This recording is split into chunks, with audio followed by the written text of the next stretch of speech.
الله وحده لا شريك له ونشهد أن سيدنا وحبيبنا ومولانا محمدا عبده ورسوله أما بعد فأعوذ بالله من الشيطان الرجيم بسم الله الرحمن الرحيم لا أقسم بهذا البلد وأنت حل بهذا البلد ووالد وما ولد لقد خلقنا الإنسان في كبد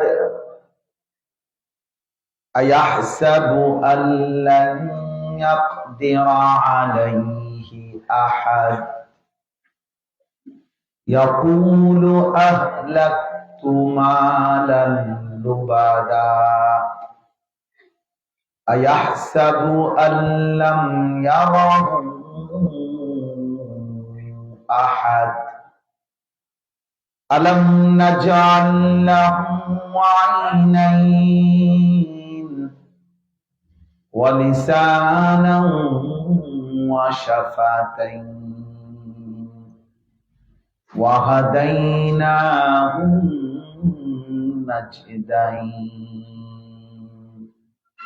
صدق الله مولانا العظيم وقال نبينا صلى الله عليه وسلم إياكم ومحقرات الذنوب فإنهن يجتمعن على الرجل حتى يهلكنه اللهم صل على محمد وعلى آل محمد كما صليت على إبراهيم وعلى آل إبراهيم إنك حميد مجيد اللهم بارك على محمد وعلى آل محمد كما باركت على إبراهيم وعلى آل إبراهيم إنك حميد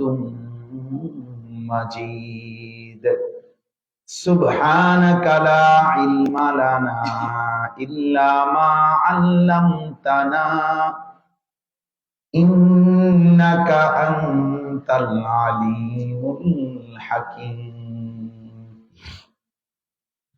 আলহামদুলিল্লাহ আল্লাহ পাক রব্বুল ইজ্জত যুল জালাল ওয়াল ইকরামের ফজল করম রব্বুল আলামিনের অপরিসীম ইহসান মেহেরবানি দয়া আল্লাহ তাআলা আমাদেরকে আজ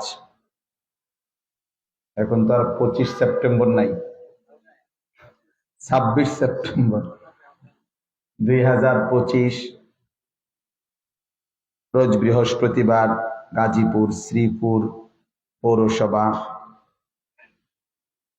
কেওয়া ভান্নাহাটি নতুন বাজার কাশিফুল উলুম মেহেরুন্নেসা মাদ্রাসা ও মসজিদের হাফেজ ছাত্রদের পাগড়ি প্রদান উপলক্ষে 10ম বার্ষিক তাফসীরুল কোরআন মাহফিলে আল্লাহ তাআলাই আমাদেরকে আসবার বসবার আল্লাহর জন্যই জমা হওয়ার তৌফিক দান করেছেন আলহামদুলিল্লাহ। আমাদের অনেক প্রিয় ভাই আলহামদুলিল্লাহ সারা দেশ জুড়েই অনেক সুন্দর বয়ান করেন, নসিহত করেন। হযরত মাওলানা আরিফ জব্বার কাসিমি দামাত বারাকাতুহুল আলিয়া এই নওজোয়ান আলেমে দ্বীন আপনাদের সামনে অনেক সুন্দর লম্বা সময় নসিহত করেছেন। সবচেয়ে বেশি ভালো লাগছে যে মাশাআল্লাহ আপনারা অনেক লোকেই দেখলাম কথাগুলোর জবাব দিতে পারছেন। আল্লাহ তাআলা আপনাদের এই আন্তরিকতায় বরকত দান করেন। আমিন।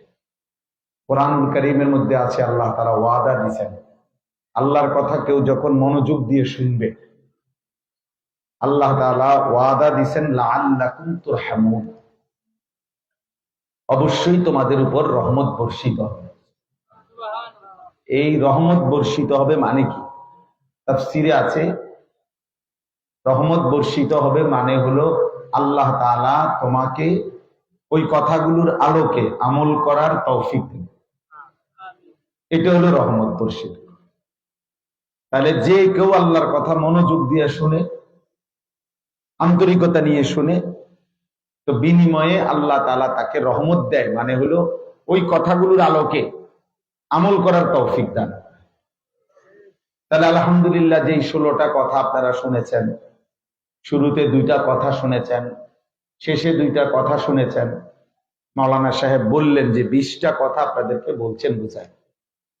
আশা করা যায় মনে করেন মনোযোগ দিয়ে শুনছেন, 2টা মনে আছে, 4টা মনে আছে, কোনো অসুবিধা নেই, একটাই মনে আছে। তো ওই একটা অনুপাতেও যদি আপনি বুঝেন, মনোযোগ দেন, ইনশাআল্লাহ এই আন্তরিকতার কারণে আল্লাহ আমলের তৌফিক দেন। এটা জরুরি। এবং এলেম তখনই এলেম হয় যখন তা আমলে পরিণত হয়। কোরআন সুন্নাহর এলেম এলেম বলা হয় কখন? যখন তা আমলে পরিণত হয়। নয়তো এটাকে এলেম বলে, নয়তো এটাকে বলা হয় কিছু বিষয় জানা হলো, মালুমাত। কিছু বিষয় লোকটা জানে। যেমন মনে করেন গত 10 বছরও যে কোনোদিন 5 ওয়াক্ত নামাজ মুসলমান পড়ে নাই কোনোদিন, আপনি তাকেও যদি জিজ্ঞেস করেন যে ভাই নামাজ কয় ওয়াক্ত, তো সে বলবে 12 ওয়াক্ত। কয় ওয়াক্ত? তাহলে এই কথাটা হেও যাবে। এটা এলেম না, এটা হলো মালুমাত, মানে কিছু বিষয় জানে। আজকে 30 বছর যে সুদ খায়, এই হারামখোরকে আপনি জিজ্ঞাসা করেন যে ভাই সুদ খাওয়া কি, সে বলবে মুস্তাহাব। কি? তাহলে এটা সেও জানে। এটা এলেম না, এইটাকে বলে মালুমাত, অর্থাৎ কিছু বিষয় জানে সে, কিন্তু এটা এলেম না। এলেম তখনই এলেম হয় যখন তা আমলে রূপান্তর হয়।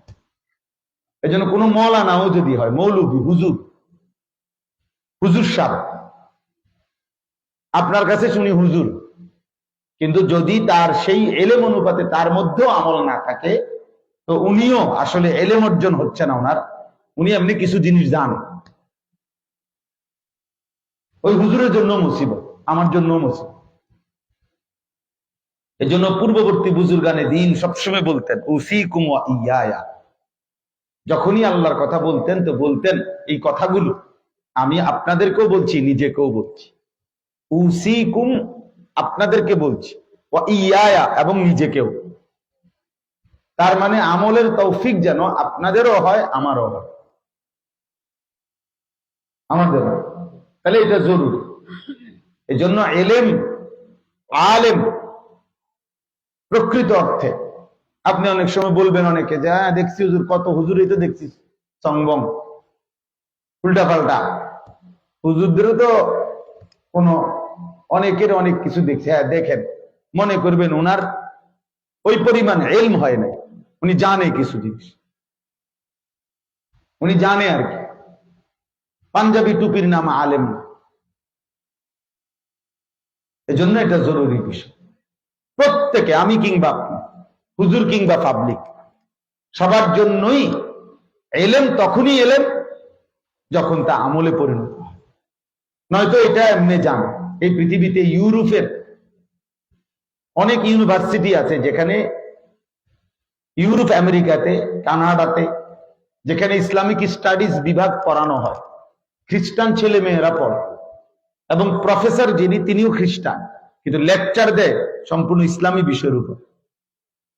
তুলনামূলক ধর্মতত্ত্ব পড়ে তারা, অর্থাৎ বিভিন্ন ধর্মের মধ্যে তুলনামূলক বিশ্লেষণ। তো সেই ক্ষেত্রে ইসলামের উপরে, কোরআন সুন্নাহর উপরে, ইসলামী কথাবার্তার উপরে অসাধারণ লেকচার দেয়। আল্লামা তাকি উসমানী দামাত বারাকাতুহুম বলেন যে আমি কানাডা সফরে, উনি বলেন আমি নিজ চোখে দেখছি যে অর্ধেক প্যান্ট পরা, হাফ প্যান্ট, মারু হাফ প্যান্ট বা হাঁটু পর্যন্ত প্যান্ট পরা প্রফেসর ইসলামের উপরে এমন অসাধারণ লেকচার দিছে, তার ক্লাসে ছেলে মেয়েরা সব খ্রিস্টান। তা আমার মনে হয় না কোনো মুসলিম 2-4 জন মনীষী আমি এমন বক্তব্য শুনছি। উনি বলছে, কিন্তু সেটা এলেম না। সেটা কি না? এলেম না। এলেম না। অনেক জেনারেল শিক্ষিত ব্যক্তিও আছে, দলিল ভিত্তিক একদম তথ্য নির্ভর চমৎকার উপস্থাপনায় ইসলাম এই বিষয় নিয়েও অনেক সুন্দর উপস্থাপন করতে পারে, কিন্তু চেহারায় সুরতে ইমান ইসলামের কোনো চিহ্ন নেই। এটা এলেম না। এটা কি না? এলেম। বুঝাইতে পারলাম কিনা কথাটা? এলেম তখনই এলেম হয় যখন তা আমলে পরিণত, আমলে পরিণত, আমলে পরিণত। এজন্য এটা জরুরি।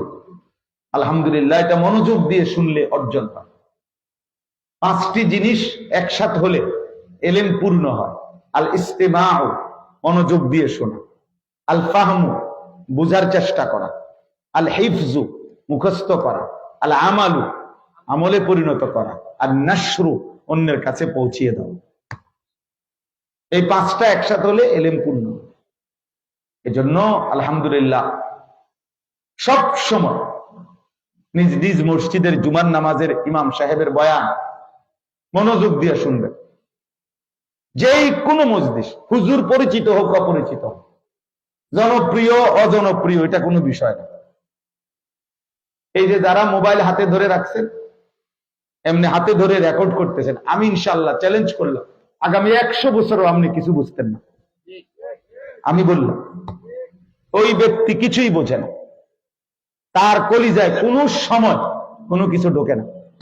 এটা আমার পরীক্ষিত কথা, আমি লিখিত দিলাম, প্রয়োজনে সিল দিয়ে দেবো, আমার সিল আছে। ওনার জীবনে কিছু হয় না, এ জীবনভর মোবাইল টিপতে টিপতেই শেষ।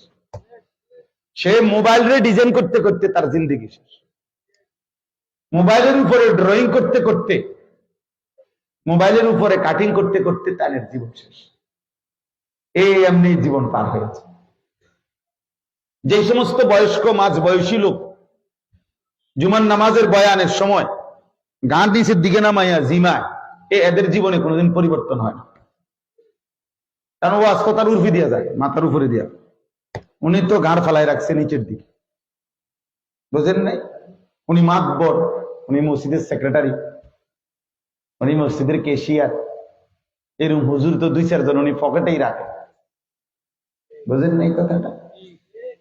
উনি তো বিরাট কিছু, ওনার ফুতেই তো টাইলসের টাকা দিছে।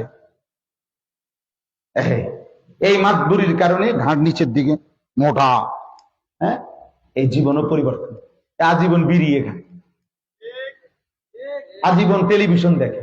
60 বছর হয়ে গেছে ভদ্রলোক এখনো নর্তকীর নাচ দেখে, সিনেমা নাটক দেখে। কেন? 60 বছরও গুনাহ ছাড়ার সময় হয় না, 60 বছরও আল্লাহর নাফরমানি ছেড়ে দেওয়ার সময় হয় না। মূল বিষয় হলো আল্লাহর কথার প্রতি যে আন্তরিক না, তার জিন্দেগির পরিবর্তন হয় না, পরিবর্তন হয়। কিছু ছেলে পেলে দেখবেন মসজিদে জুমার দিন এই পিছন দিক দিয়ে বৈশা, যতক্ষণ ইমাম সাহেব ওয়াজ করে অতক্ষণ সে কথা বলে। তার অত্যাচারে, তার ডিস্টার্বে অন্যদের কষ্ট পায়, কিন্তু এই হাইওয়ান এক বিন্দু তার দুষ্টামি বন্ধ করে না। কারণ তার কলিজার ভিতরে হলো এই হুজুরদের এসব কথার মধ্যে আমার জন্য কিছু নেই। ফলে জিন্দেগি বদলায়, বদলায়। নয়তো আল্লাহর কথা নূর, কোরআনুল কারীমের প্রতি শব্দ প্রতি অক্ষর নূর, আল্লাহ বলছে। আর আল্লাহর কথা শুনলে কাজে ভিতরটা আলোকিত হয়ে যাওয়ার কথা, আলোকিত হয়ে যাওয়া। এজন্য ভাইয়া আমি অনুরোধ করলাম, অনেক রাত হয়েছে, খুব লম্বা করার আপনাদের জন্য, আপনারা যে এতটুকু ধৈর্য ধরে বসছেন, আমি আপনাদের কৃতজ্ঞতা আদায় করছি। আল্লাহ আপনাদেরকে খুব বরকত দান করেন। আমি রীতিমতো ভাবছি হয়তো কেউ যে খুব বেশি পরিমাণ উপস্থিতি হয়তো আইসা দেখবো না, কিন্তু আলহামদুলিল্লাহ ভরপুর আপনারা বসা আছে। অনেক রাত হয়েছে। বাস্তবতা হলো আমি মাগরিবের নামাজের আগে যাত্রাবাড়ি ফ্লাইওভারের ওই পাশে ছিলাম।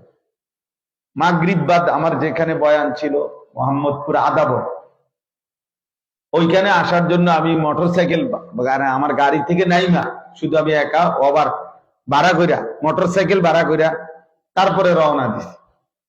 মাঝখানে শুধু মাগরিবের নামাজ পড়ছি 3 রাকাত, সুন্নত পড়ি না, আমি তো মুসাফির এই জন্য। তাইলে 2.25 ঘন্টা, 2 ঘন্টার 5-7 মিনিট আগে 8টার সময় এসে পড়ছি মোহাম্মদপুর। এই 2 ঘন্টার মতো প্রায় মোটরসাইকেলে বসে আছিলাম, অথবা আমি 10 মিনিটও মোটরসাইকেল চড়ে অভ্যস্ত না। এরপরে ওইখানে 40 মিনিট বয়ান করে এশার নামাজ ওইখানে পড়ে আবার রওনা দিছি। এরপরে এখানে আসছি, শুধু জ্যাম আর জ্যাম। এজন্য আমি আপনাদের সামনে খুব লম্বা করব না, অল্প কিছুক্ষণ সময়, যেহেতু বাপ কষ্ট করছেনি, অল্প একটু সময় অনুরোধ করে চাইলাম আমরা অল্প একটু সময় মহব্বতের সাথে শুনি, ঠিক আছে ইনশাআল্লাহ? মোবাইল টিপবেন না, মোবাইল হাতে ধরে ভিডিও রেকর্ড করার কোনো দরকার নেই। আপনার জন্য শুনেন, পরে শুনবেন মোবাইল থেকে, এখন শুনলে অসুবিধা কি? বুঝেন নাই কথা? মানে যদি বলেন যে হুজুর পরে শুনবার জন্য রেকর্ড করতেছি, তো এখন তো আমি আসছি, এখন শুনেন, সামনাসামনি শুনেন, আমার দিকে তাকায় শুনেন, এটা না বেশি মহব্বত হবে। বুঝেন নাই কথা? মোবাইলে তো ওয়াজ আছে একেবারে আল্লাহর এই সৃষ্টি জগতের মধ্যে যেখানে যত বক্তা আছে, সেই বক্তা যদি চাঁদের দেশের হয়, মঙ্গল গ্রহের হয়, সৌরজগতের হয়, সাতবক জমিনের নিচে যদি কোনো বক্তা হয়, আফ্রিকার জঙ্গলে যদি কোনো বক্তা হয়, হিমালয় পর্বতের চূড়ায় যদি কোনো বক্তা থাকে, সকলের ওয়াজ মোবাইলে আছে। একেবারে 18,000 মাখলুকাতের মধ্যে যদি কোনো বক্তা থাকে, ওনার ওয়াজও আপনি মোবাইলে পাবেন। কিন্তু নিজের জীবনে, কলিজার ভেতরে, নিজের আখলাকে, নিজের জিন্দেগির মধ্যে আল্লাহর কথা ঢোকানো দরকার। আপনার মোবাইলে 10,000 ওয়াজ আছে, আপনার সাথে 100 জন আলেমের সাথে আপনার ছবি আছে একটা একটা, কবরের আযাব মাপ, হ্যাঁ? তো লাভ হলো কি ভাইয়া? আমারে মনে করেন 10 লক্ষ লোক চিনে সারা বাংলাদেশে, মনে করেন আমার কবরের আযাব মাপ, তো কি লাভ? আমার জনপ্রিয়তা দিয়ে কি লাভ? আর আপনার মোবাইলের ইয়া দিয়ে লাভ? অতএব প্রত্যেকেই হিসাব করা চাই আমার জিন্দেগির হালাত কি, আমার জীবনের অবস্থা কি, যে অবস্থায় আছি, এই অবস্থায় চোখ বন্ধ হলে, হাসরের ময়দান কায়েম হলে টিকবো তো? রব্বুল আলামিনের সামনে দাঁড়াইতে পারবো তো? এটা ভাবা দরকার। অকুল্লুহুম আতিহি ইয়াউমাল কিয়ামাতি ফারদা। কোরআন কারীমে আল্লাহ বলছে তোমাদের সকলকেই আল্লাহর সামনে কিয়ামতের দিন একজন একজন করে নিজ নিজ আমলনামা নিয়ে একজন একজন করে আল্লাহর সামনে দাঁড়াইতে হবে। ফারদান আই ওয়াহিদা, একজন একজন দোস্ত, একজন একজন একজন একজন একজন একজন। আল্লাহ নবী সাল্লাল্লাহু আলাইহি ওয়াসাল্লাম বলেন আমলনামা নিয়ে আল্লাহর সামনে দাঁড়াইলে আল আরাজু ফাকাত, অর্থাৎ শুধু আল্লাহর সামনে আমলনামা পেশ করবে, ধরবে, শুধু ধরলে আল্লাহ তাআলা তাকিয়ে যদি বলে ঠিক আছে ওকে আগে বাড়ো, শুধু সেই কেবল জান্নাতে যাবে। নবী সাল্লাল্লাহু আলাইহি ওয়াসাল্লাম বলেন খোদার কসম, কোন একজন বান্দাকে যদি আল্লাহ তাআলা বলেন দাঁড়াও, একটা পৃষ্ঠা উল্টাও, রাসূলুল্লাহ সাল্লাল্লাহু আলাইহি ওয়াসাল্লাম বলছে নিশ্চিত এই লোকটি জাহান্নামে যাবে। মান নুকিশা উযিবা, আল্লাহ জারি হিসাব চাইবেন 1 পৃষ্ঠা, তাকে আযাব ভোগ করতে হবে। জান্নাতে যাবে শুধু কেবল ওই মানুষগুলো। আল আরাজ, আরাজ মানে পেশ করা, আল্লাহর সামনে পেশ করবে আমলনামা, দাঁড়াবে, আল্লাহ শুধু বলবেন ওকে আগে বাড়ো, সেই কেবল জান্নাতে। তো হিসাব করে দেখেন, হিসাব করে দেখেন বা আমার শায়েখ আরিফ বিল্লাহ আল্লামা মুফতি মুশতাকুর নবী কাসিম হুজুর সবসময় বলে যে হে ভাই আমার, বাপ আমার, হাসরের মাঠ এটা কারো মামার শ্বশুর বাড়ি না, কারো নিজের শ্বশুর বাড়ি না। হাসরের মাঠ খেলার মাঠ না, হাসরের মাঠ বিনোদনের পার্ক না।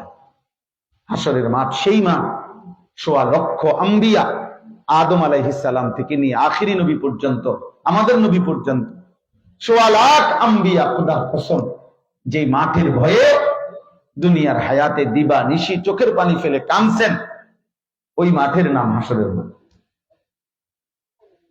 কোরআনুল কারীমের মধ্যে আছে, ইব্রাহিম আলাইহিস সালামের মতো নবী আল্লাহর কাছে দোয়া করছেন, রব্বি লা তুখজিনি ইয়াওমা ইউবআসুন।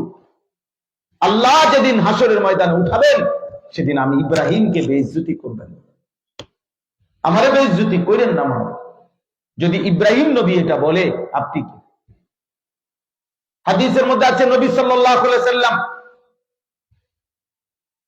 ফুলসিরাত যখন তার উম্মত পার হবে, নবী সাল্লাল্লাহু আলাইহি সাল্লাম সেখানে দাঁড়িয়ে থাকবেন, এক কথা নবী শুধু জবানে বলবেন, ইয়া রাব্বি সাল্লিম সাল্লিম, ইয়া রাব্বি সাল্লিম সাল্লিম, আয় মাওলা আমার উম্মতকে নিরাপদে পার করে দেন, নিরাপদে পার করে দেন, নিরাপদে।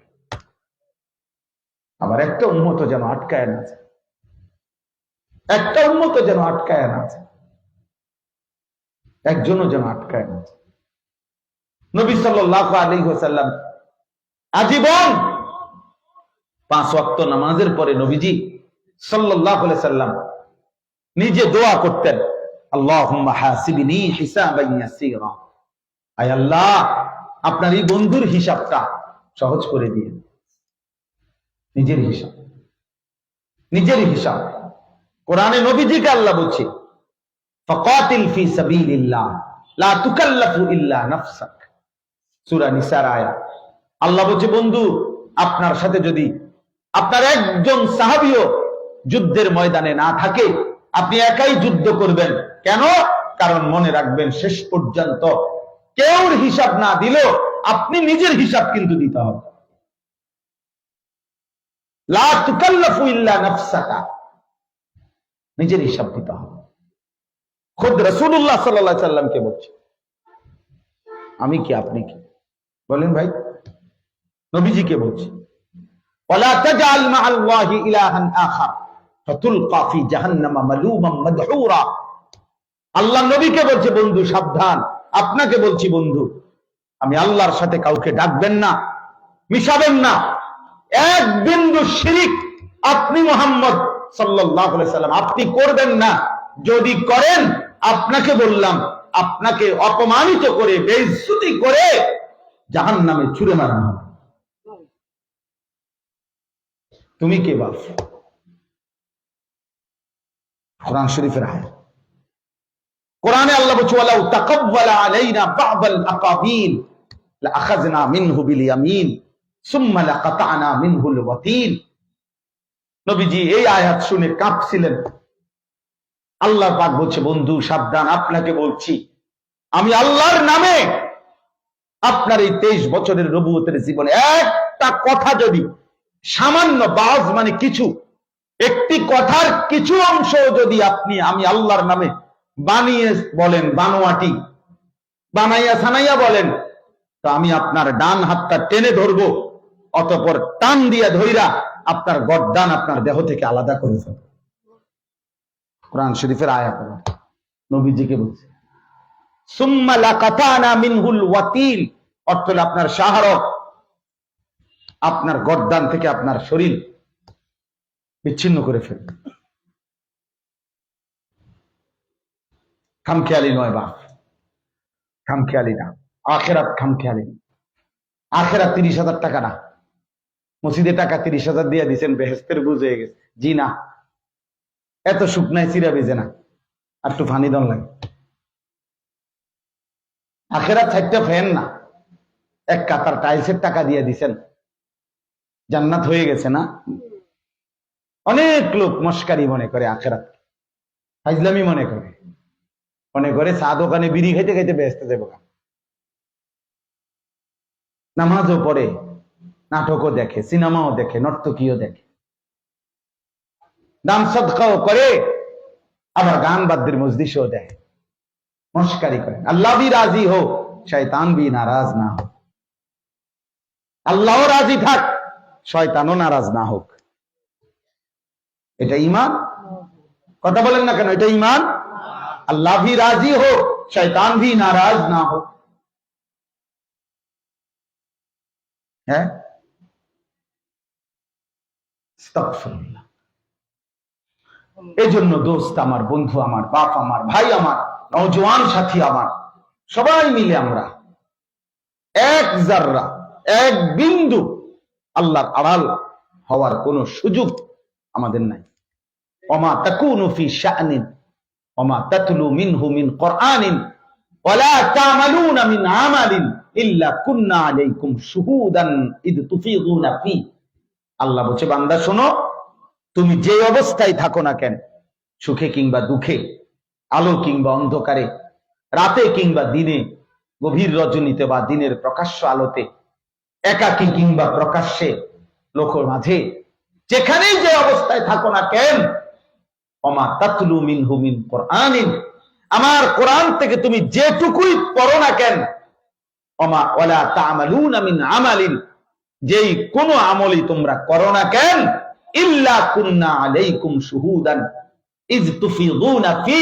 আল্লাহ বলে, যখন তা করতে থাকো আমি কিন্তু তোমার সামনেই থাকি। ইল্লা কুননা আলাইকুম শুহুদান। রাত গভীরে বান্দা যখন সেজদা দাও আমি কিন্তু সামনেই থাকি। রাত গভীরে যুবক যখন উলঙ্গ ছবি দেখো, রব্বুল আলামিন বলে, বান্দা আমি কিন্তু সামনেই থাকি। মদের আড্ডায়, জুয়ার আড্ডায়, জিনার আড্ডায়, ব্যভিচারের আড্ডায় যেই পুরুষ, যেই নারী, যেই নর্তকী আল্লাহর নাফরমানি করছে, রব্বুল আলামিন বলে, বান্দা আমি কিন্তু দেখছি, আমি কিন্তু আছি।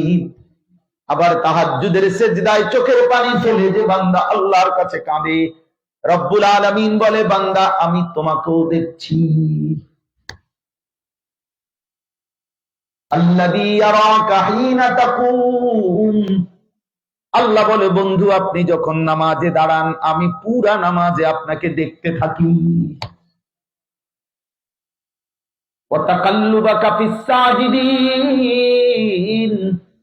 আল্লাহ বলে, বন্ধু আপনি যখন আমার বান্দাদের সাথে রুকু করেন, সেজদা করেন, রুকুর তাসবিহ পড়েন, সেজদার তাসবিহ পড়েন, আত-তাহিয়াতু পড়েন, দুরূদ শরীফ পড়েন, দোয়ায়ে মাসুরা পড়েন, প্রতিটা মুহূর্তে আমি রব্বুল আলামিন আপনার দিকে তাকিয়েই থাকি, দেখতেই থাকি। আল্লাহ দেখে ইবাদতে কিংবা নাফরমানিতে, সুখে কিংবা দুঃখে। ওমা ইয়াযুবু আর রাব্বিকা মিন মিসকালি যাররা। আল্লাহ বলে, বান্দা তোমার রব থেকে গোপন থাকবে না এক বিন্দু, এক জাররা কিছু, ফিল আরদি ওয়ালা ফিস সামা, সাত তবক জমিনে কিংবা সাত আসমানের ঊর্ধ্বে কোনো কিছুই তোমার রব থেকে গোপন থাকবে না।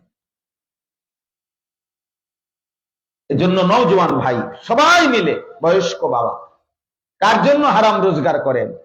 এই হারামখোর বাবা, সুদখোর নাফরমান, তুমি কার জন্য হারাম রোজগার করো? কার জন্য কিস্তি নিছো? কার জন্য? এই হারামখোর, কার জন্য কিস্তি নিছো? তোমার এই সন্তান, তোমার এই স্ত্রী, এই নাফরমান গুলো তোমার মরার 3 বছর পরে পৃথিবীর কেউ এসে জিজ্ঞাসা করলো, খবর নিলে দেখবে, আপনি নিজে আইসাও কবর থেকে এসে দেখবেন ওরা আপনার চিনেও, ওরা আপনার চিনেও। আপনি 10 বছর পরে কবর থেকে এসে দেখবেন আপনার হাতে গড়া ফার্নিচার যেগুলো আপনি ঘরে বানায় গেছিলেন, খাট পালং, সোফা, ফার্নিচার, আলমারি, চায়ের কাপ, নুনের বাড়ি, কিচ্ছু নাই, কিচ্ছু নাই, কিচ্ছু নাই, সব ফেলে দিছে নাফরমান সন্তানে, ফেলে দিছে, বিবি ফেলে দিছে। যদি জিজ্ঞাসা করেন আমার ফার্নিচার গুলো কই, বলবে এডি ওনার চলে না, এডি হালাই দিছি, ডি মার্কেট আও। ধোকা, ধোকা, দুনিয়া ধোকা। কি বলেন সবাই? কি ধোকা, ধোকা, ধোকা, ধোকা, ধোকা। ওয়ামাল হায়াতুদ দুনিয়া ইল্লা মাতাউল গুরুর। আল্লাহ বলে, বান্দা দুনিয়ার জীবন ধোকা। মাতাউল গুরুর মানে ধোকা।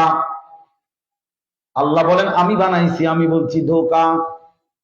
আমি বানাইছি আমি বলছি খেলনা, আমি বানাইছি আমি বলছি তামাশা, আমি বানাইছি আমি বলছি খেলাধুলা, আমি বলছি কিছুক্ষণের মারামারি ধাক্কা ধাক্কি ঠেলাঠেলি, আর কিছু না।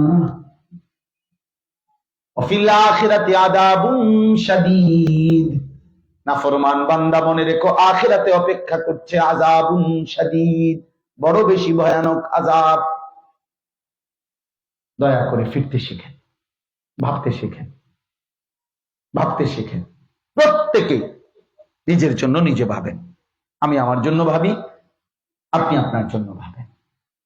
দোস্ত আমার, আলাইকুম আনফুসাকুম, আল্লাহ তাআলা বলছে হে ঈমানদার, নিজেকে গড়ে তোলো, নিজেকে মজবুত করে ধরো, নিজেরে নষ্ট করো না। কু আনফুসাকুম, নিজেকে বাঁচাও।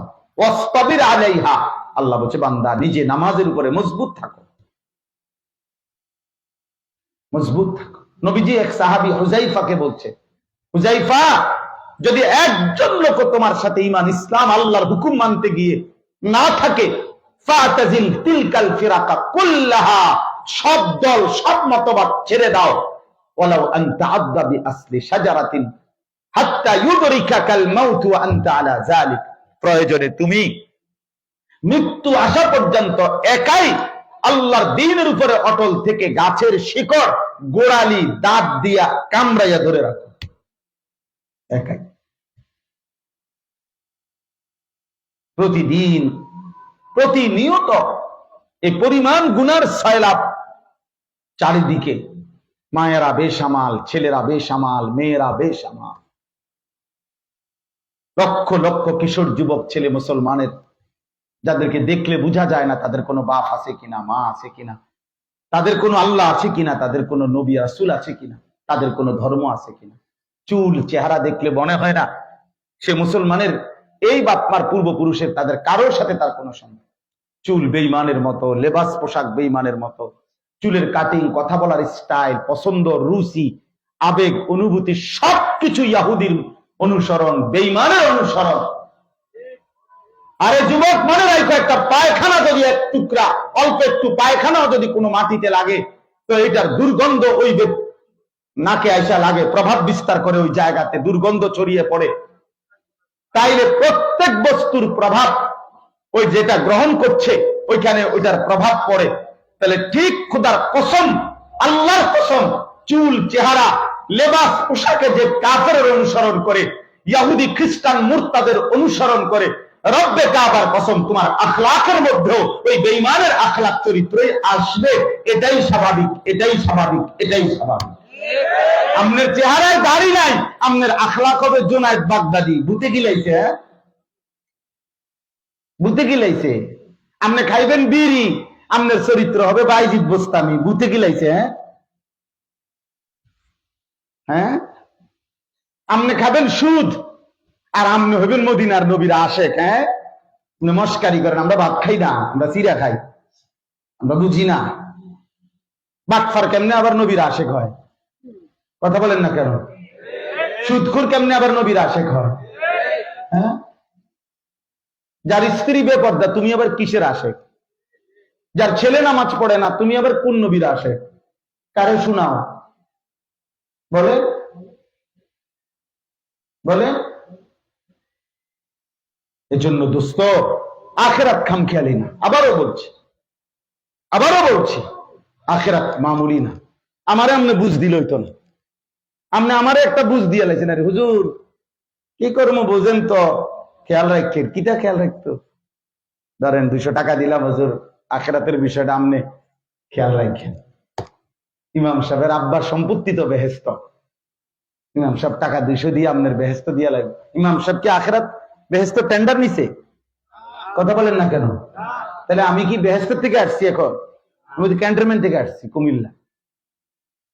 মানে যে আখেরাতে আমাকে যেতে হবে, আপনাকেও যেতে হবে, একই মালিকের সামনে আমরা উভয়কেই হিসাব দিতে হবে, হবে কিনা বলেন? অতএব দয়া করে ইনসাফের সাথে, মহব্বতের সাথে আখেরাতকে খামখেয়ালি মনে করেন।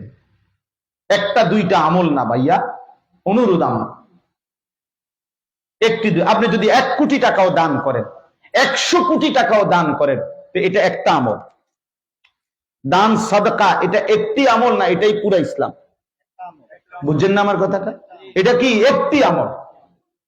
একটি, এটা 100 কোটি টাকা হোক, কিন্তু এটা তো একটি আমল। তো নামাজ, রোজা, হজ, যাকাত, তো সেগুলো কে করবে? জিকির, তেলাওয়াত, সুদ থেকে বাঁচা, ঘুষ থেকে বাঁচা, জিনাবে বিচার থেকে বাঁচা, গান বাদ্য থেকে বাঁচা, ভিন নারী দেখা থেকে বাঁচা, এগুলো কার জন্য? তাইলে আল্লাহ আমাদেরকে বুঝ দান করে। ভাবতেই হবে। নবী সাল্লাল্লাহু আলাইহি ওয়াসাল্লাম, আমি প্রত্যেক দিন বলি, নবীজি সুপারিশ করবেন, এই কথার মানে কি? একজনের বিবেক যদি থাকে বলে এই কথার মানে কি? নবী বলছে, এই কথার অর্থ কি এই যে নবীজি বলছে যে উম্মত, তুমি মৃত্যু পর্যন্ত সুদ, কিস্তি, লোন নিতে থাকো, খাইতে থাকো, আর কবরে আসলে, হাসরের ময়দানে আসলেই আমি তোমারে সুপারিশ করে বেহেশত দিয়ে দেব। এই তো সুপারিশের অর্থ।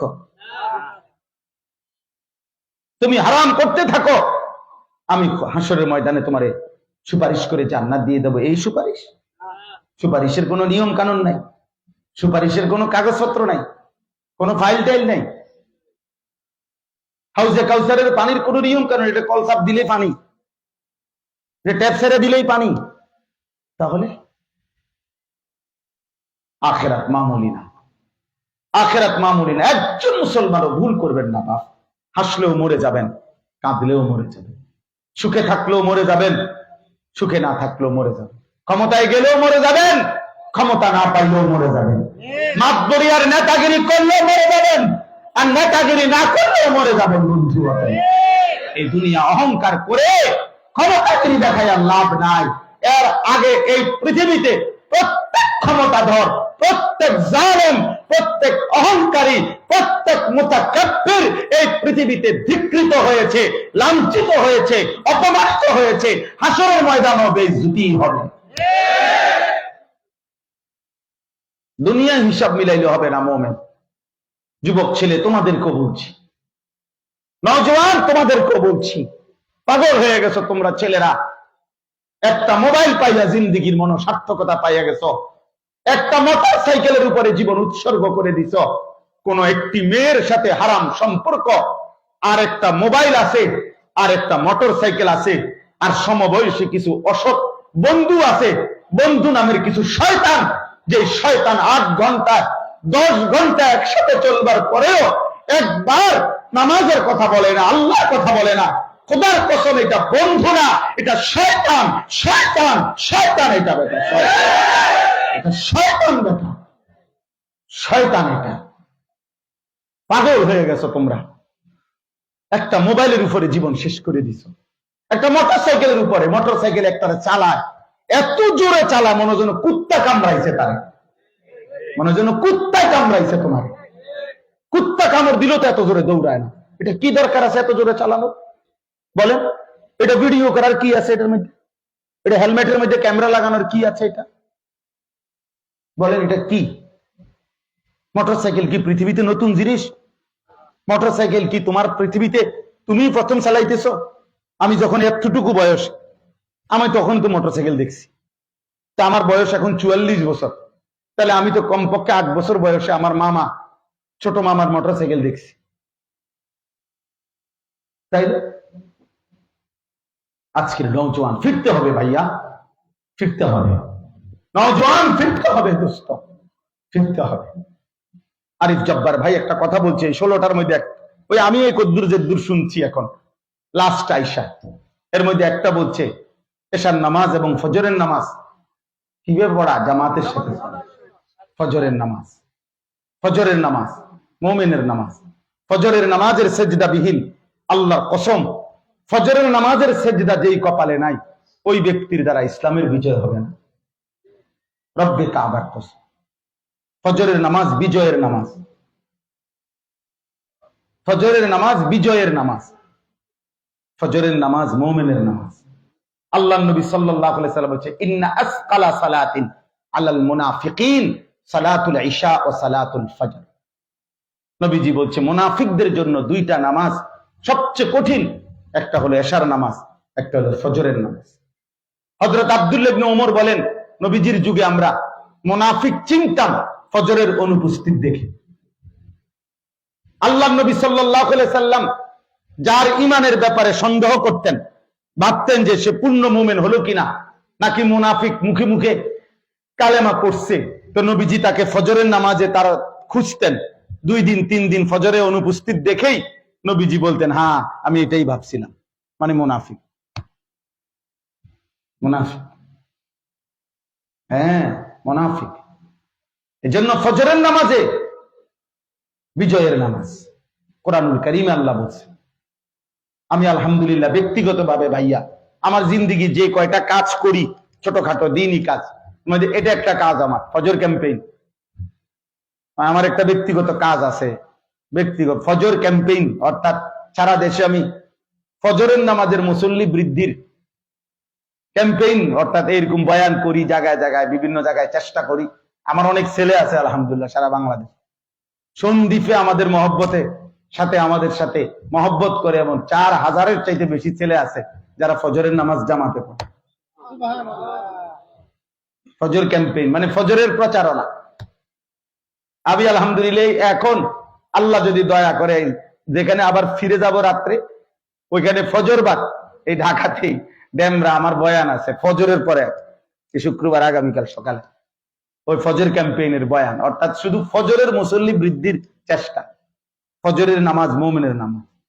একটা বড় স্বপ্ন দেখি, আশায় আছি, হাদিসের মধ্যে আছে, কিতাবের মধ্যেও আছে, আমার কাছে ওই আরবি কিতাব আছে, ইহুদিদের ধর্মগ্রন্থ তাওরাত, ওই কিতাবের মধ্যে আছে যে মুসলমানদের ওই জামাতের দ্বারা ইহুদিদের চূড়ান্ত পতন হবে যাদের এশা এবং ফজর বরাবর। জানেন এটা? এশা এবং ফজরের নামাজ যাদের বরাবর, তাদের দ্বারা ইসলামের মাহাদির এবং ঈসা আলাইহিস সালামের বাহিনীর চূড়ান্ত বিজয় অর্জন হবে।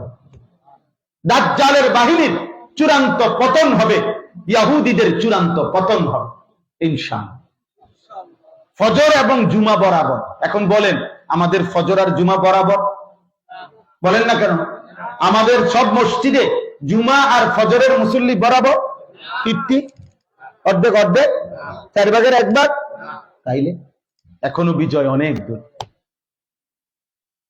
এখনো বিজয় অনেক দূরে, এখনো বিজয় অনেক। 2টা স্লোগান দেওয়া সহজ, স্লোগানও না আমিও দিতাম। আমি স্লোগান দিল ইনশাল্লাহ মাঠ গরম হয়ে যাবে। আমি একসময় স্লোগানে কররা ছিলাম, আমার প্রসিদ্ধতা ছিল ছাত্র জীবনে। বড় বড় হুজুররা, আমার উস্তাদরা বলতো স্লোগানের দরকার হইল, আমি চাই স্লোগান, স্লোগান পুরা মাঠ গরম করে ফেলতে পারতাম স্লোগান দিয়া, আলহামদুলিল্লাহ। হ্যাঁ, আমার উস্তাদ চৌধুরীপাড়া মাদ্রাসার আল্লামা ইসহাক ফরিদি রাহমাতুল্লাহ আলাইহি মারা গেছেন। হুজুর আমার একদিন বলছে, আনিস ওই ইঞ্জিনিয়ার্স ইনস্টিটিউট মিলনায়তনে আলেমদের সেমিনার হবে, 2-1টা স্লোগান দিতে পারে এরকম 2-1 জন ছাত্র লোক। আমি হুজুর আপনি যান, মিটিং এ যান, আমরা আসতেছি, দেখবেন স্লোগানের টাইমে টের পাইবেন স্লোগান কারে করে। স্লোগান দিতে পারি ভাইয়া, 2-4টা স্লোগান দিলে হবে না দোস্ত। ডিজাইনেবল ইসলাম বানাইলে হবে না, মডারেট ইসলাম বানাইলে হবে না, আধুনিক ইসলাম বানাইলে হবে না। ইসলামের সাথে আধুনিক লাগানো, এটা ইসলামের উপরে জুলুম করা। ইসলামী আধুনিক, যা দিন তাই সুন্দর, তাই যৌক্তিক, যেটা নবী সাল্লাল্লাহু আলাইহি সাল্লামের সুন্নাত, খোদার কসম ইসরাফিলের ফু পর্যন্ত এটাই সবচেয়ে আধুনিক, এটাই আধুনিক। অতএব কোনোভাবে দয়া করে জীবনটা নষ্ট করে দিতে আমি অনুরোধ করছি, একটা ছেলে হলো ফিকির করে, একজন বাবা হলো ফিকির করেন, হারাম ছেড়ে দেন, হারাম ছেড়ে দেন। আল্লাহ তাআলা বড় বেশি কষ্ট করে, দয়া করে, মায়া করে আমাদেরকে সৃষ্টি করেছেন। এই শেষ, এবার আপনি তর্জমাটা শুনেন, আমার কথা শেষ। দেখেন আল্লাহ কি বলেন। 30 নম্বর পারা, 90 নম্বর সূরা, সূরা বালাদ। আল্লাহ তাআলা বলেন, লা উকসিমু বিহাদাল বালাদ।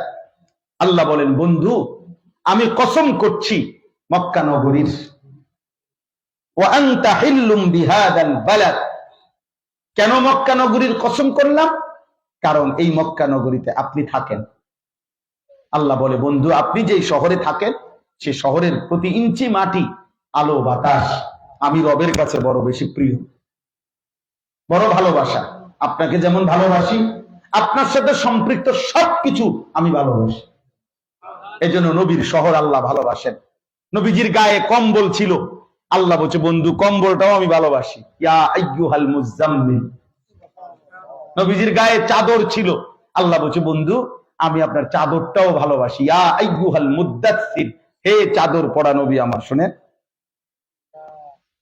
নবীজি সাল্লাল্লাহু আলাইহি সাল্লামের মাথায় বাবরি চুল, তা আল্লাহ তাআলা বলছে ওয়াল্লাইলি ওয়াদ-দুহা ওয়াল্লাইলি ইযা সাজা। এই ওয়াল্লাইলি ইযা সাজার একটা অর্থ হলো, হে নবী আপনার ঘন কালো সুন্দর কালো চুলের কসম করছি। নবীজির চেহারা মোবারক ছিল অনেক বেশি সুন্দর আলোকোজ্জ্বল। আল্লাহ বলেন এটাও আমার প্রিয়। ওয়াদ-দুহা, আমি আপনার ওই সুন্দর আলোকোজ্জ্বল চেহারার কসম করছি। এই ওয়াদ-দুহা শব্দের এটা একটা তাফসীর। আল্লাহ বলছে বন্ধু আপনার প্রতি অঙ্গ আমি ভালোবাসি, আলাদা আলাদা। এজন্য আমি আপনার এক একটা অঙ্গ কোরআনে আমি আলাদা আলাদা উল্লেখ করছি। আলাম নাশরাহ লাকা সাদরাক, সাদরাকা আপনার বুক। আল্লাযী আনকাদা যাহরাকা, যাহরাকা মানে আপনার পিঠ। নবীজিকে বলছে কাদ নারা তাকাল্লুবা ওয়াজহিকা, ওয়াজহিকা আপনার চেহারা। লা তামুদ্দান্না আইনাইকা আপনার দুই চোখ, আইনাইকা আপনার দুই চোখ। ফালাআল্লাকা বাখিউন নাফসাকা আপনার নফস। এভাবে একটা একটা অঙ্গ আল্লাহ তাআলা নবীজির উল্লেখ করছেন। মানে বন্ধু আপনার হাসি, আপনার হাঁটা, আপনার ঘুম, আপনার আহার, আপনার নিদ্রা, আপনার সবকিছু 63 বছর জিন্দেগির একটি একটি বিন্দু বিন্দু বিসর্গ আমি রব্বুল আলামিন আমার নিজ হাতে যত্ন করে আমি সাজায় দিয়েছি। ওয়া ইন্নাকা লাআলা খুলুকিন আযীম। আল্লাহ বলেন আমি দুইটা কসম করে বললাম বন্ধু, সবচেয়ে সুন্দর আখলাক চরিত্র, রূপে গুণে সব উত্তম গুণে আমি আল্লাহ আপনাকে সাজিয়ে পাঠিয়েছি। পৃথিবীবাসীর সামনে আমি আল্লাহ চ্যালেঞ্জ করলাম, 63 বছর জিন্দেগির এক সেকেন্ডে কারো যদি ক্ষমতা থাকে একটা লাল কালির দাগ বসাক। নবীর 63 বছরের হায়াতে এক সেকেন্ডের উপরে পৃথিবীর কোন বেঈমান আজ পর্যন্ত একটা লাল কালির দাগ বসাইতে পারে না। যে মুহাম্মদের এই আচরণটি সুন্দর হয় নাই এমন কোন আচরণ নাই। আচে খুবা হামা দারান তু তনহা দারি। আল্লামা ইকবাল বলছে হে নবী ১৬ লক্ষ নবীর যত গুণ সব একা আপনার মাঝে তালাশ করে যায়। আপনার হাসিও সুন্দর, আপনার কান্নাও সুন্দর, আপনি হাঁটলেও সুন্দর, আপনি বসলেও সুন্দর, আপনি খোলা চুলেও সুন্দর, আপনি চুল ঢেকে রাখলেও সুন্দর, আপনি চুল আশ্রাইলেও সুন্দর, আপনি চুল না আশ্রাইলেও সুন্দর, আপনি হাসি দিলেও সুন্দর, আপনি কান্না করলেও সুন্দর, আপনার সব সুন্দর, সব সুন্দর, সব সুন্দর, সব সুন্দর। হায় হায় বন্ধু কারে পছন্দ কইরা দাড়ি কাটলা? হায় হায় বোকামি করি, বোকামি। এই আমি তো সব সময় বলি কারো রাগ করলে আরেকবার আইলাম না, আর এমন দ্বিতীয়বার আসার নিয়ত ওয়াজ করি না। বাকি এটা সত্য। কারে এই পৃথিবীর কোন কাফের মুশরিক বেঈমানও নাস্তিক মুরতাদ আজ পর্যন্ত প্রমাণ করতে পারে নাই দাড়ি কাটার মধ্যে কোনো বিশেষত্ব আছে বা সৌন্দর্যের কিছু আছে। এটার কোনো সায়েন্টিফিক বৈজ্ঞানিক কোনো ব্যাখ্যা, যুক্তিসঙ্গত বা হোমিও কোনো ব্যাখ্যা বা আয়ুর্বেদিক কোনো ব্যাখ্যা বা কবিরাজি কোনো ব্যাখ্যা বা অন্য মন্ত্রের কোনো ব্যাখ্যা কারো কাছে এর কোনো ব্যাখ্যা নাই, কোনো ব্যাখ্যা নাই, কোনো ব্যাখ্যা নাই। আমি চ্যালেঞ্জ করলাম, আপনি প্রয়োজনে গুগল সার্চ কইরা আরো কিছু যদি তালাশ কইরা পারেন খুঁজে দেখেন যে দাড়ি কাটার উপরে কোন আলাদা বিশেষত্ব আছে কি, মানে এটার দ্বারা সুন্দর হয়, সৌন্দর্য, হ্যান্ডসাম, স্মার্ট, এটা কে বলছে, কিসের ভিত্তিতে? একটা যুক্তি তো থাকবে, এটার যুক্তি নেই। এই পৃথিবীতে দাড়িওয়ালা যুবকের ইতিহাস আছে পৃথিবীতে, সারা পৃথিবী জানে। দাড়িওয়ালা যুবককে দেখে সুন্দরী বংশীয়া নারী এবং তার সাথে আরো 40 জন নারী হাতের আঙ্গুল কাইটা ফেলছে। সেই যুবক দাড়িওয়ালা ছিল। দাড়িবিহীন এমন কোন যুবকের ঘটনা রূপকথার মধ্যে হাট্টিমাটিমের ভিতরে নেই। সেই যুবককে ইউসুফ আলাইহিস, ইউসুফ আলাইহিস, ইউসুফ আলাইহিস। অতএব আনতা হিল্লুম বিহাদাল বালাদ, আল্লাহ বলে বন্ধু আপনি এই শহরে থাকেন, এজন্য সুন্নাতের অনুসরণ করবেন। সুন্নাতের নবী সাল্লাল্লাহু আলাইহি সাল্লামের একটা একটা সুন্নাত, একটা বেঈমানের মতো চুল রাখো না কোন যুবক। এই ডান দিকে চুল বড়, বাম দিকে চুল বড়, সামনে চুল বড়, অথবা মাঝখানে চুল, চারিদিকে কাইটা একদম সমান করে পাখির বাসার মতো চুল, অথবা সজারুর মতো সোজা খাড়া করা চুল, অথবা ৩-৪ রকমের কাটা কাটা চুল, এগুলা সব কাফেরের চুল, বেঈমানের চুল, মুরতাদের চুল, ইহুদির চুল, হিন্দুর চুল, বৌদ্ধের চুল, নাস্তিক মুরতাদের চুল হইতে পারে, ঈমানদারের চুল হইতে পারে না। মুহাম্মদ আরবির কোন উম্মতের চুল, কালেমা ওয়ালা উম্মতের চুল এমন হইতে পারে না। সাবধান মুসলমান, আমার রাসূল আমার শ্রেষ্ঠ, তার হাসি, তার চুল, তার চেহারা, তার দাড়ি, তার আখলাক, তার ইবাদত, তার হাসি সব সুন্দর। তিনি শ্রেষ্ঠ, তিনি শ্রেষ্ঠ, তিনি শ্রেষ্ঠ। এই জন্য আমার ধর্ম, আমার ইবাদত, আমার আনন্দ, আমার সব, আমার ইসলাম, আমার আল্লাহ, আমার রাসূল, আমি অন্যের কাছে যাব কেন? কেন যাব বলেন? যাব না ইনশাআল্লাহ। বলেন ইনশাআল্লাহ, সবাই বলেন ইনশাআল্লাহ। আল্লাহ আমাদেরকে তৌফিক দান করুন। পরিষ্কার বললাম, কোন আমরা কারো উপরে আমরা আঘাত করব না, কারো উপরে আমরা জুলুম করব না, কিন্তু মুসলমানের কোন বাচ্চা, ইমানদারের কোন সন্তান হিন্দুর দুর্গা পূজা দেখতে যাবে না। বলো ইনশাআল্লাহ, বলো ইনশাআল্লাহ। বেঈমানের দুর্গা পূজার মধ্যে একবার উকি দিতে যেও না, তোমার ঈমান হুমকির মুখে পড়বে, তোমার ইসলাম হুমকির মুখে পড়বে, তোমার ধর্ম হুমকির মুখে পড়বে।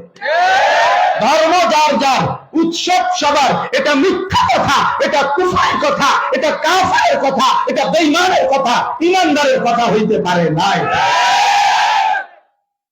এটা বেঈমানের কথা হইতে পারে। ধর্ম যার যার, উৎসব সবার, না না, আমরা এটা মানি না, আমরা এটা মানি না। আমার ধর্ম, আমার ইবাদত, আমাদের ধর্মে কোনো আলাদা উৎসব নাই। রমজানের ঈদ এটা উৎসব, তাহলে আমরা 2 রাকাত নামাজ পড়ি কেন আলাদা? কোরবানির ঈদ এটা উৎসব, তাহলে আমরা আলাদা নামাজ পড়ি কেন? আলাদা নামাজ পড়া এটা উৎসব, কোরবানির দিনে পশু জবাই করা এটা উৎসব, যা ইবাদত।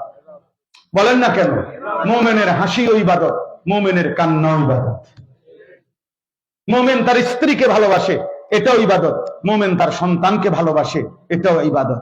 মুমিন স্বামী স্ত্রীর মেলামেশা করে, আল্লাহর রাসূল বলছে এটাও ইবাদত, এটাও সাদাকা। ওয়াফি বুদআ আহাদিকুম সাদাকা, নবীজি বলছে তোমাদের স্বামী স্ত্রীর হালাল মিলন, স্বামী স্ত্রীর হালাল সম্পর্ক, সেটাও সাদাকা। অতএব তোদের ধর্ম, তোদের উৎসব, আমাদের কোনো আপত্তি নেই। তোমার ধর্ম তুমি ঠ্যাঙ্গালগি দিয়ে নাচো, আমার সমস্যা কি? কথা বোঝেন না? আমি তো তোমাকে বাধা দিচ্ছি না, তুমি আমার ডাকো কেন? ডাকো কেন? মনে রাখবেন, আল্লাহ নবী সাল্লাল্লাহু আলাইহি ওয়াসাল্লাম বলছে, আমি নিজে হাদিস পড়ছি, নবীজি বলছে যদি শোনো যে দাজ্জাল আসছে, দাজ্জাল অমুক জায়গায় দাজ্জাল আসছে, খোদার কসম নবী বলছে দাজ্জালকেও উকি দিয়ে দেখতে যেও না, তাহলে উকি দিলেও সে তোমার ঈমান নিয়ে নিবে। বুঝেন নাই মুশকিলটা? দাজ্জাল উকি দিয়ে দেখতে যাইও না যে আমি সাইয়্যদ দিয়ে এলাম, না না।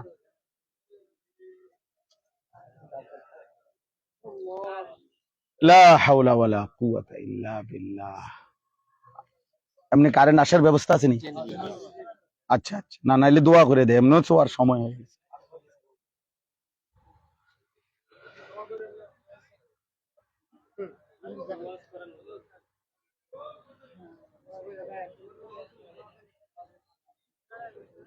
লা হাওলা ওয়ালা।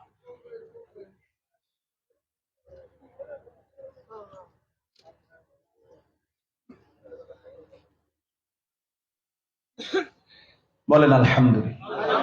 এই জন্য এই কথাটা মনে থাকবো তো ইনশাআল্লাহ। যার ধর্ম তার উৎসব, কোনো অসুবিধা নাই, তুমি তোমার উৎসব পাও। বাংলাদেশে যুগ যুগ ধরে সংখ্যালঘুরা তারা তাদের ধর্ম পালন করছে। কখনোই কোনো আলেম ওলামা, কোনো দিনদার শ্রেণী, ইমানদার মুসলিম কখনোই তাদের উপরে ধর্মের পরিচয়ে আঘাত করে নাই। যতখানে যত সংখ্যালঘুর উপরে হামলা হয়েছে, সবগুলোর মধ্যেই রাজনৈতিক উদ্দেশ্য প্রণোদিত ছাড়া অন্য কোনো কারণ নেই। সব হচ্ছে আপনার তাদেরকে দিয়ে কৌশল করা হয়েছে, এই দল নয়তো সেই দল, কোনো না কোনো দলের বলি হয়েছে, এই ছাড়া আর কিছু না, এই ছাড়া আর কিছু না। এই জন্য আলেম ওলামারে দোষারোপ করে কোনো লাভ নেই। ওলামায়ে কেরাম জীবনেও কোনোদিন কোন বিধর্মীর উপরে অন্যায় আঘাত করতে কোনোদিনও বলে নাই, কোনোদিনও বলে নাই, কোনোদিনও বলে নাই। 100 বছর পরেও প্রমাণিত হবে যে ওলামায়ে কেরাম কোনোদিন এই বাংলাদেশেও 100 বছর পরে হলে তা প্রমাণ হবে কোন কলেজ, কোন ইউনিভার্সিটি, কোন আদালত, কোন ব্যাংক, কোন মার্কেট, কোন জায়গার মধ্যে বোমা মেরে উড়ায় দাও, এটা কোন সুস্থ মস্তিষ্ক বিবেকবান হক্কানি রব্বানি মুত্তাকি কোন আলেম কিংবা আলেমের ছাত্র এটা বলে নাই, এটা বলে নাই, এটা বলে নাই। এটা বেঈমান ষড়যন্ত্র করে পাঞ্জাবি টুপি পরাইয়া যদি কাউকে সন্ত্রাসী বানায় লেলায় দেয়, সেটা ওলামায়ে কেরামের দায়ভার নয়, হতেই পারে। অতএব আমরা কখনোই উস্কানি দেই না, আমরা বরঞ্চ সম্প্রীতির কথাই বলি। কিন্তু এই সম্প্রীতি মানে না, এর মানে না এই না তোমার পূজার জিনিস আমি খাইতে হবে, আমার অভাব করছি দেখো, তাইলে আমগো ধর্মে আমগো করবা ধর্ম যার যার উৎসব সবার, আমগো কোরবানির ঈদের দিন গরুর গোশত আর রুটি, চালের রুটি খাইতে আইও। হ্যাঁ আসো না এখন, যারা এখন এগুলা বলে তারাই তো তাদেরকে উৎসাহিত করে তাদের ঘরে খাওয়ানো উচিত এবং সেটা ভিডিও দেওয়া উচিত যে দেখেন আমি যে বলছি ধর্ম যার যার উৎসব সবার। অতএব আজকের এই ঈদুল আজহার কোরবানির দিনে আমি 30 জন হিন্দুকে আপনাদের আশীর্বাদে আমি নিজে বসে থেকে গরুর গোশত ও রুটি খাইয়েছি। খাওয়ান মাতবুরি শুধু মানুষের কান্দের উপরে চাপায়, নেতাগিরি শুধু পাবলিকের উপরে চাপায় দেওয়ার চেষ্টা। বলেন নাউজুবিল্লাহ, বলেন নাউজুবিল্লাহ। কাজেই আমার আল্লাহ, আমার রসুল, আমার কোরআন, আমার ইসলাম চারটাই শ্রেষ্ঠ, আমি অন্যের কাছে যাব কেন? আল্লাহ যার রব সে অন্য কোথাও হাত পাতবে কেন? মুহাম্মদ সাল্লাল্লাহু আলাইহি সাল্লাম যার রাসূল সে সৌন্দর্যের জন্য, সাজগোজের জন্য, জীবন চলার জন্য অন্য কারো কাছ থেকে কিছু নেবে কেন? কোরআন যার কিতাব সে অন্য কোথাও আদর্শ খুঁজবে কেন? ইসলাম যার ধর্ম সে অন্য পথে চলবে কেন? ইনশাআল্লাহ চলবো না, ইনশাআল্লাহ। আল্লাহ বলেন আমি কসম করছি আদমের, কসম করছি আদমের সন্তানদের। এই 3টা কসম আল্লাহ বলছে, আমি 3টি কসম করছি বন্ধু। মক্কা নগরীর কসম করলাম, আদম আলাইহিস সালামের কসম করলাম, আদম সন্তানদের কসম করলাম। 3টা কসম করে আল্লাহ বলেন লাকাদ খালাকনাল ইনসানা ফি কাবাদ। এটা 1 মিনিট শুধু মনোযোগ দিয়ে শোনেন। আল্লাহ যেন এটা আমারে বলছে, জানিস, আল্লাহ মনে করেন আমাকেই বলছে, আনিস শোনো, তোমার কি মনে পড়ে তুমি কেমন ছিলা? আল্লাহ যেন আমারে মনে করাই দিছে, তুমি না প্রথম মাটির অস্তিত্ব ছিলা, কিছুদিন পরে নির্দিষ্ট পরিমাণ খাবার এই মাটি থেকে উৎপন্ন আমি আল্লাহ তাআলা তোমার বাবার মুখে লোকমা হিসাবে পৌঁছাইছি। এতে করে 1 ফোঁটা বীর্য তৈরি হয়েছে, সেই ফোঁটা বীর্য আমি সংরক্ষণ করেছি তোমার বাবার শরীরে। কিছুদিন পরে আমি না একদিন স্বামী স্ত্রীর মিলনের মাধ্যমে তোমার মায়ের জরায়ুতে সেই ফোঁটা বীর্য আমি পৌঁছাইছি। এরপরে আমি আল্লাহ এই 1 ফোঁটা নাপাক বীর্যের উপরে 1 দিন না 2 দিন না নিস দীর্ঘ 9 মাস অন্ধকারে আমি রব্বুল আলামিন কাউকে না জানিয়ে, আলো না জ্বালিয়ে, একাকী নিঃশব্দে অন্ধকারে একটানা 9 মাস আমি নিজ হাতে চোখ, নাক, কান, হাত, পাও দিয়ে এমন সুন্দর একটা দেহ গড়ছি। আমি বানাইছি তোমারে, আমি বানাইছি। তোমার মাকে জিজ্ঞেস করো, আমি কোনোদিন তোমার মারও বলি নাই যে মা তোর ছেলের নাক লাগাবো, কোনখানে লাগাবো মা বলো না, আমারটা আমি লাগাইছি, আমি কান লাগিয়েছি। একদিন আমি আল্লাহ মায়ের পেট থেকে তোমাকে বের করেছি, দাঁতবিহীন নরম একটা মুখে আমি আল্লাহ তাআলা দাঁতবিহীন একটা নরম মুখে 2 বছর মায়ের বুকের স্তন থেকে দুধ পান করাইছি। এরপরে দীর্ঘদিন পর্যন্ত লম্বা সময় আমি আল্লাহ একটু একটু করে পরিমাণ মতো খাদ্য খাবার দিয়ে এই দুর্বল তুলতুলে শরীরটার মধ্যে স্বাস্থ্য শক্তি আমি আল্লাহ তাআলা দিয়ে ধীরে ধীরে ধীরে ধীরে আজ তোমাকে 16 বছর পর্যন্ত বয়স যখন তোমার হইছে, তোমার কি মনে পড়ে এই 16 বছর পর্যন্ত আসার পিছনে আমি আল্লাহ কত লম্বা সময় পার করছি, একটার পর একটা কষ্টের ধাপ অতিক্রম করে তোমাকে আমি এই পর্যন্ত পৌঁছাইছি। অথচ আজ 16 বছর হয়ে যায় বান্দা, এখন আর তুমি আমারে চেনো না, আর তুমি আমারে চেনো না।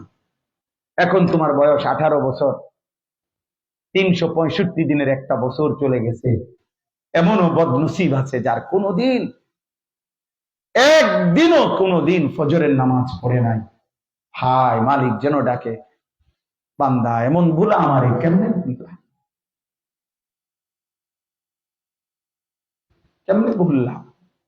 তোমার কি মনে নাই আমি তোমারে কি কষ্ট করে বানাইছি? তুমি কি জানো না বান্দা, আমি 9 মাস নিজের হাতে তোমারে সাজাইছি। তুমি আমার ইমানদার বান্দা, তুমি 30 বছর মিথ্যা বলো। এক মুসলমান 30 বছর সুদ খায়, এক মুসলমান প্রতিদিন মিথ্যা বলে,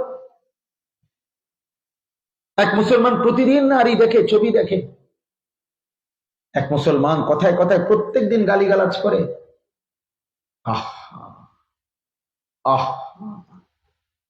এটা কোনো কথা হইতে পারে? বলে যে মহিলা আজকে 10 বছর যাবৎ বেপর্দা, আল্লাহ যেন তাকে জিজ্ঞাসা করছে, হে আমার বান্দি, এক মুমিনা মুসলিম নারী প্রতিদিন বেপর্দা, 365 দিনের এক বছরে কোনোদিন 5 ওয়াক্ত নামাজ পড়লা না, সামান্য একটা অটো চালাও, এতেই নামাজের সময় নাই, একটা সিএনজি চালাইতে গিয়ে বান্দা নামাজের সময় নাই। আস্তাগফিরুল্লাহ।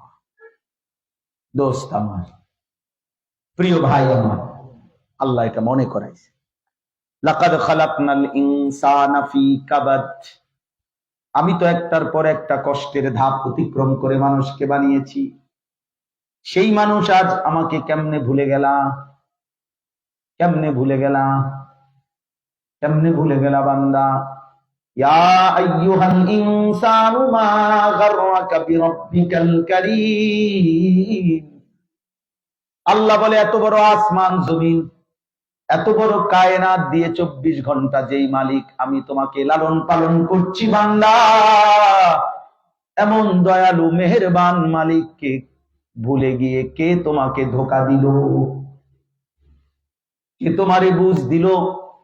আমার চাইতে বড় উত্তম তুমি কাকে পেলে, যাকে পেয়ে তুমি আমি আল্লাহকে সেজদা করলা না?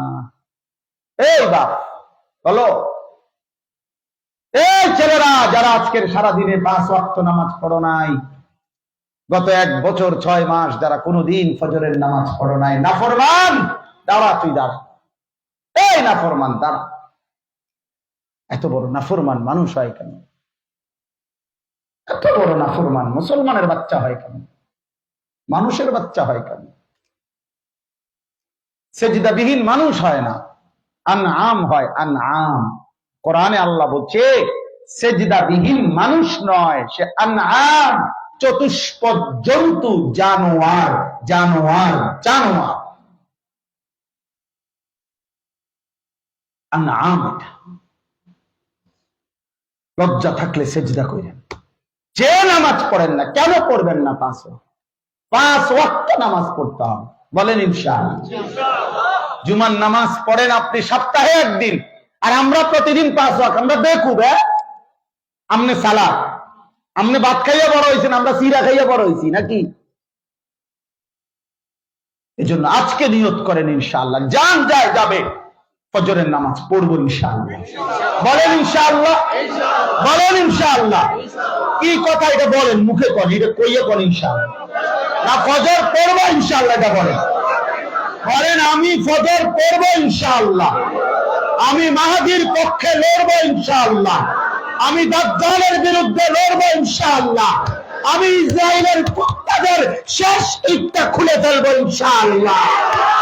মনে রাখো বন্ধু, যুদ্ধ হবে ইনশাআল্লাহ, মুমিনের বিজয় হবে, হয় আমার সন্তান যুদ্ধ করবে, নয় ফিলিস্তিনের সন্তান যুদ্ধ করবে, কিন্তু আজ না হয় কাল গাজা বিজয় হবে, ফিলিস্তিন বিজয় হবে, ইসরায়েলের কুত্তারা হারবেই হারবেই হারবেই হারবেই ইনশাআল্লাহ। ইনশাআল্লাহ একদিন ভোর হবে যেদিন শুনবেন ফিলিস্তিন হাসতেছে। কোন সন্দেহ, ওই আসমানওয়ালা যদি সত্য হয় তো এটাও সত্য, আর তিনি সত্য, কথা বলে না, ওই রব সত্য তো এটাও সত্য। বিজয় কার? মুমিনের। বিজয় হবে কার? ইনশাআল্লাহ। আয়াহসাবু আল্লান ইয়াকদির আলাইহি আহাদ। এই আবার আল্লাহ শেষ কথাগুলো বলছে, বান্দা এই যে দিবানিশি নাফরমানি করছো, আল্লাহ নিজে বলতেছে, এই পরে জিজ্ঞেস করো না আমার সেই বান্দা, নাফরমান বান্দা কি ভেবেছে যে তার উপরে কেউ কোনো শক্তি রাখে না? উত্তর দেন। আমাদের উপরে কেউ শক্তি নাই? কে? ইয়াকুলু আহলাকতু মালাল লুবাদা। আল্লাহ বলে, নাফরমান বান্দা বলে, দুনিয়া টিকে থাকার জন্য আমি অনেক টাকা ব্যয় করছি, অনেক সম্পদ ব্যয় করেছি, জমা করেছি, খরচ করেছি, 3 লাখ টাকা দিয়ে গেট লাগাইছি, বাউন্ডারি ওয়াল লাগাইছি, বাউন্ডারি ওয়ালের উপরে আবার কাঁচ ভাঙ্গা দিছি যাতে চোর না ঢোকে, ছোট ছোট কাঁচ ভাঙ্গা বাউন্ডারি ওয়ালের উপরে দিছে যাতে করে চোর না ঢোকে। পুরাটা সেন্ট্রালি সিসি ক্যামেরা নিয়ন্ত্রিত, আজরাইলের আব্বাও তো ঢুকতে পারবে না। কেমনে ঢুকবো? সিসি ক্যামেরা আছে না, সিসি ক্যামেরা আছে না। আল্লাহ বলে, আচ্ছা সিসি ক্যামেরা। ইয়াকুলু আহলাকতু মালাল লুবাদা। আল্লাহ বলে, দুনিয়া বাঁচবার জন্য সে বলে আমি অনেক সম্পদ খরচ করেছি। ওই নেপালের যিনি অর্থমন্ত্রী, মানে মেন টাকার যিনি মন্ত্রী, পরে ফিরতে ফিরতে গাতা ফালাইছে। আমার এটা খুব মজা লাগছে যে আরে বেচারা অর্থের মন্ত্রী, বেচারা মানে দেশের 1 টাকাও বেটার হিসাবে, এই বেটারে ফিরতে ফিরতে গাতা ফালাইছে। তাহলে আর নিরাপত্তা কার? আল্লাহ বলেন, আয়াহসাবু আল্লাম ইয়ারাহু আহাদ। এই যে অহংকার করছে নাফরমান, সম্পদ দিয়ে, ক্ষমতা দিয়ে, পরে জিজ্ঞেস করো তাকে কি কেউ দেখে না? আমার বান্দাকে জিজ্ঞেস করো না যে তাকে কি কেউ দেখে না? বলেন দেখে, বলেন। এই 2টা কথাই শেষ কথা। এক, আল্লাহ বলছে, বান্দা তুমি কি ভেবেছো তোমার উপরে কেউ শক্তি রাখে না? তুমি কি ভেবেছো তোমাকে কেউ দেখে না? বলেন, কে শক্তি রাখে? কে দেখে? কতক্ষণ? কতক্ষণ? আল্লাহ দেখে কতক্ষণ? অবসর নেয় কখন? বিশ্রাম করে কখন? ছুটি নেয় কখন? ক্লান্ত হয় কখন? বিরক্ত হয় কখন? ভুলে যায় কখন? পথ হারায় কখন? আল হাইয়ুল কাইয়্যুম। আল্লাহ বলেন, আমি চির সর্বদাই জীবিত, আমি সর্বদাই আছি। ওয়া তাওয়াক্কাল আলাল হাই। আল্লাহ বলছে, ওই সত্তার উপরে ভরসা করো যিনি 24 ঘন্টায় জীবিত, অনন্তকাল জীবিত, সব শেষ হলেও যিনি আছেন, সব থাকলেও যিনি আছেন। সুবহানাল্লাহ। শেষ হলো, আল্লাহ বলেন হাসরের দিন প্রত্যেক নাফরমানকে আল্লাহ বলবে, অথবা দুনিয়াতেও আল্লাহ বলে প্রত্যেক পাপীকে, কেন পাপ করছো? আলাম নাজআল লাহু আইনাইন। আল্লাহ বলেন, আমি কি আমার বান্দাকে 2টা চোখ দেই নাই? কথা বলেন, চোখ দেয় নাই? ওয়া লিসানাও ওয়া শাফাতাইন। একটা জিহ্বা, 2টা ঠোঁট কি আমি দেই নাই? ওয়া হাদাইনাহুন নাজদাইন। আমি কি তাকে 2টা রাস্তা, কোনটা সত্য কোনটা মিথ্যা, কোনটা ন্যায় কোনটা অন্যায়, কোনটা হালাল কোনটা হারাম, কোনটা উচিত কোনটা অনুচিত, আমি কিতাব বলে দেই নাই? তাহলে তুমি পথ হারাইলা কেন? এটা দুনিয়াতেও বলতেছে আল্লাহ আমাদেরকে, আখিরাতেও বলবে। জাহান্নামী যখন চিৎকার দিবে আল্লাহ বলবে, কি বান্দা সমস্যা কি, চিল্লাও কেন? আল্লাহ আমাদের দুনিয়ায় ফেরত যেতে দেন। আল্লাহ বলবে, কেন? আমি কি চোখ দেই নাই? আমি কি জিহ্বা দেই নাই? আমি কি ঠোঁট দেই নাই? আমি কি পথ বলে দেই নাই?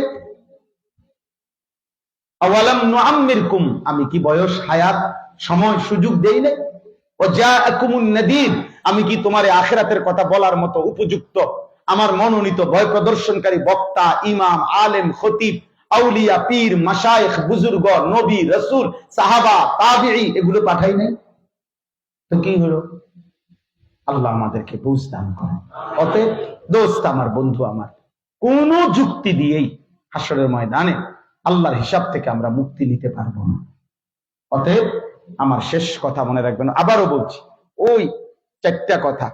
এক, মনে রাখবেন, আল্লাহ যার রব, মুহাম্মদ সাল্লাল্লাহু আলাইহি সাল্লাম যার রাসূল, কোরআন যার কিতাব, ইসলাম যার ধর্ম, সে পথ হারাবে কেন? এই চারটি শ্রেষ্ঠতম নিয়ামত যার আছে, সে কেন গুমরা হবে? সে কেন পথ হারাবে? সে কেন পথ হারাবে? আল্লাহ তাআলা আমাদের সবাইকে ঈমান আমলের জীবন দান করেন। আমি ওই মাওলানা সাহেবের কথা থেকেও বলছি, ফজরের নামাজে গুরুত্ব দিবেন, বলেন ইনশাআল্লাহ।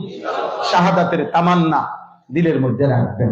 হ্যাঁ, সর্বশেষ বলছে সোহবাতুস সালিহিন, আল্লাহ ওয়ালা, আল্লাহর প্রিয় বান্দাদের সাথে সান্নিধ্য রাখবে। সবকিছু মোবাইল দিয়ে বুঝতে যায়, একেবারে ফেসবুক আর ইউটিউব এগুলো দিয়েই শেষ কথা না, এগুলো থাকবে না, এগুলো কোনো থাকবে না। ওই টেলিগ্রাফ যেহেতু এখন নাই, ক্যাসেট, ফিতাওয়ালা ক্যাসেট এখন নাই, সিডি ক্যাসেট চ্যাপ্টা চ্যাপ্টা ছিল, এডিও নাই, এগুলো থাকতো না, এগুলো থাকবে। অতএব সরাসরি উলামায়ে কেরামের সাথে সম্পর্ক রাখবেন, বলেন ইনশাআল্লাহ, বলেন ইনশাআল্লাহ। আল্লাহ তাআলা আমাদেরকে তৌফিক দেন, এই মাদ্রাসা কবুল করেন। এই লম্বা সময় আপনারা, আল্লাহ তাআলা আপনাদের ধৈর্য ধরে সর্বোচ্চ এই লম্বা সময় আপনারা মেহনত করে বসছেন, আল্লাহ আপনাদের সবাইকে উত্তম উত্তম উত্তম জাযা দান করেন। সুবহানাল্লাহি ওয়া বিহামদিহি, সুবহানাকা।